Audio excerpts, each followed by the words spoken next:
Imposible dejar de revisar lo que significan las 13 últimas muertes de Patás. Se está volviendo costumbre tener que revisar eventos de violencia partiendo por la reacción del gobierno, la multiplicación de la desorientación. Esta vez lo que ocurrió fue lo siguiente. Anunciado el hallazgo de los cadáveres 7 días después de haber sido asesinados dentro de un socavón, el gobierno en conferencia de prensa anunció la paralización absoluta de las actividades mineras en Patás. Nota, la reacción inmediata fue de la Sociedad Nacional de Minería, que protestó. La frase, ¿por qué los mineros formales deben sufrir las consecuencias de la intervención del gobierno?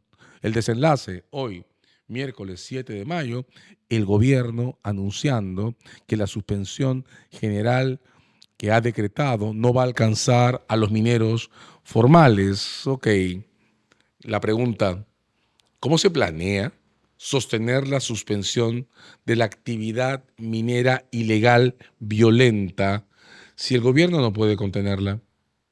Si la intensidad, el perfil de la violencia que estamos contemplando en Patás, de la que estamos siendo espectadores, se produce precisamente porque el gobierno no tiene un dispositivo de presencia suficiente para evitar lo que se está convirtiendo en la zona de influencia de Minera Poderosa en una disputa violenta por el control de socavones. Entonces, ¿qué cosa es suspender la actividad minera en Patás para los no formalizados?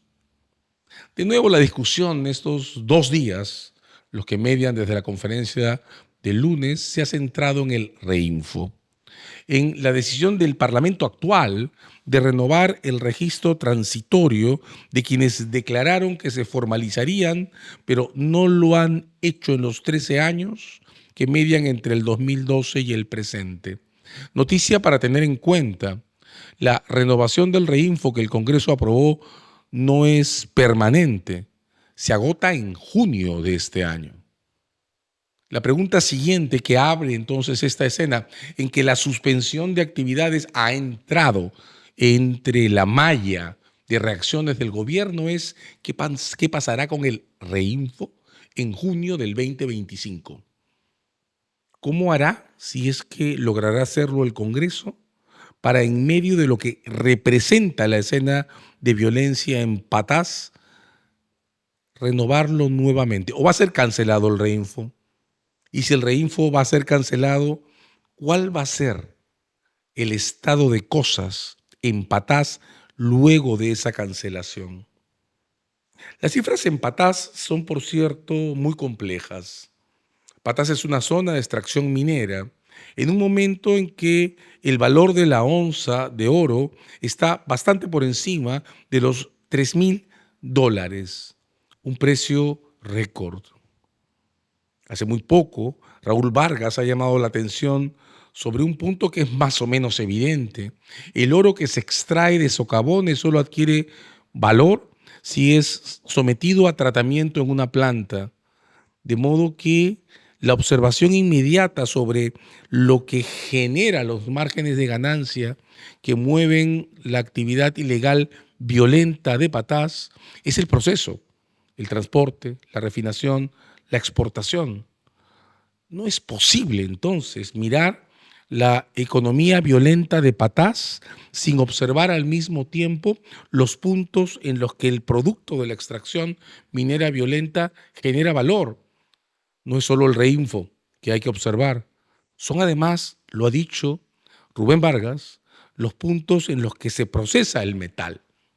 Y a eso hay que agregar que son los puntos por los que se exporta el metal. En este momento, el Perú, según las observaciones de los expertos, está exportando el 44%, de todo el metal ilegal que se exporta desde Sudamérica. Las estimaciones de los expertos, cito a Carlos Basombrío, por ejemplo, apuntan a que en un año la minería ilegal logra generar aproximadamente $4,000 millones. Eso está muy cerca de ser el 10% de las exportaciones totales de la minería formal.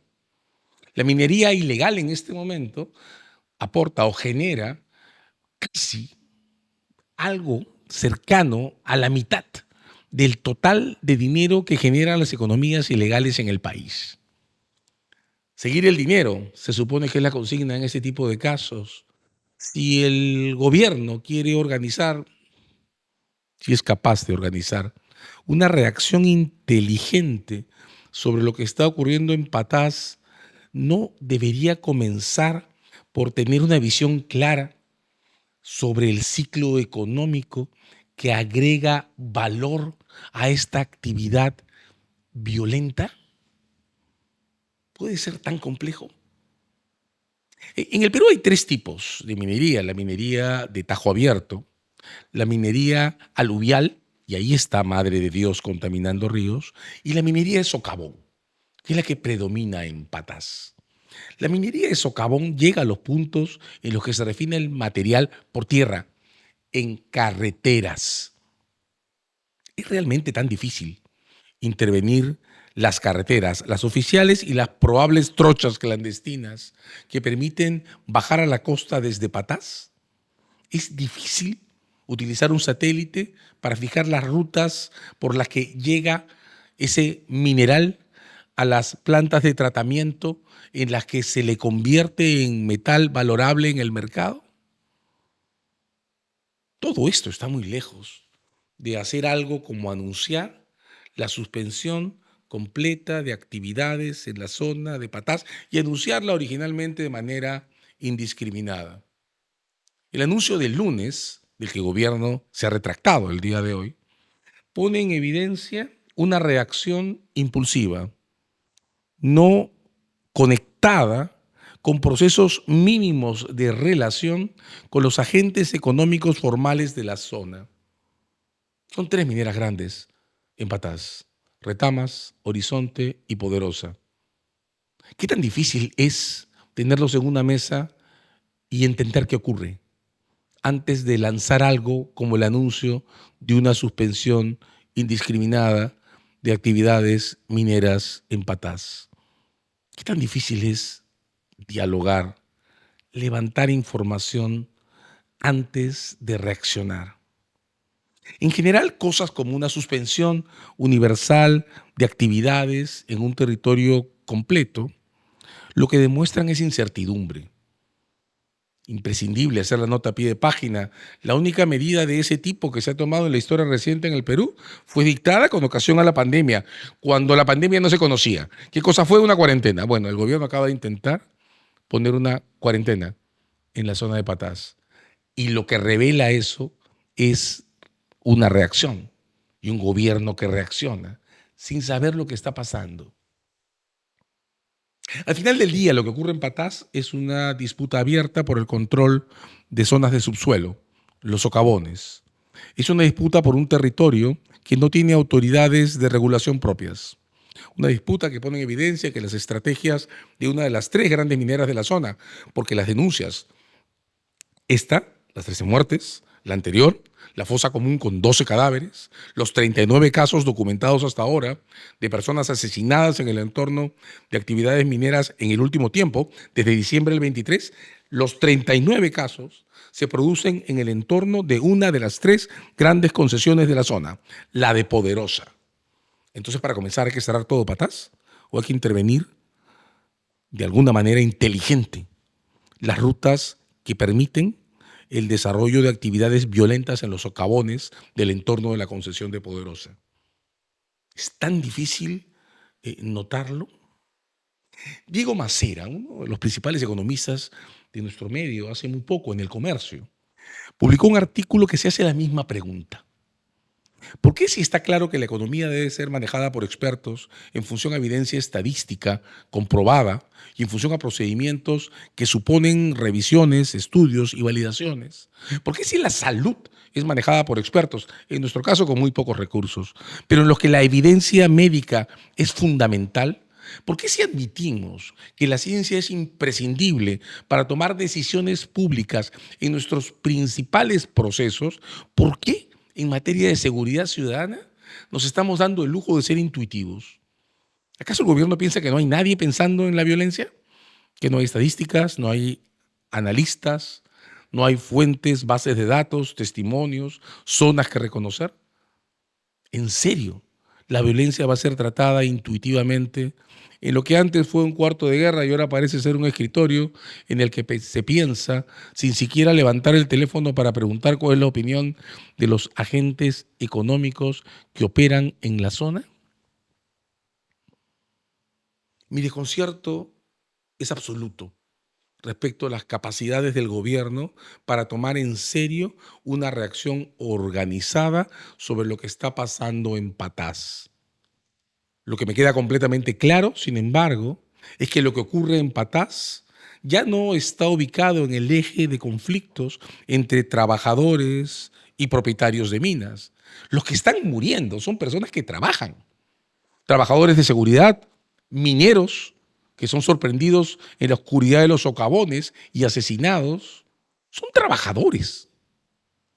Quienes conocen lo que ocurre en esos socavones son ingenieros, operadores, agentes de seguridad. Es tan difícil preguntarles qué está pasando y qué se requiere para contenerlo. En este instante no es todo Patás, lo repito, todas las noticias sobre los 39 casos, las fosas comunes de 12 y este asesinato de 13 personas están centradas en el territorio que corresponde a las concesiones de Minera Poderosa. El efecto no se ha expandido, no en la misma dimensión, no todavía, pero el efecto contagio no se puede descartar jamás a las zonas de influencia de las otras dos grandes minas del lugar, Horizonte y Retamas. Pero precisamente la intervención tiene que tener por objeto contener el riesgo de esa expansión, porque el nivel de violencia alrededor del control de los socavones de Poderosa está llegando a puntos extremos.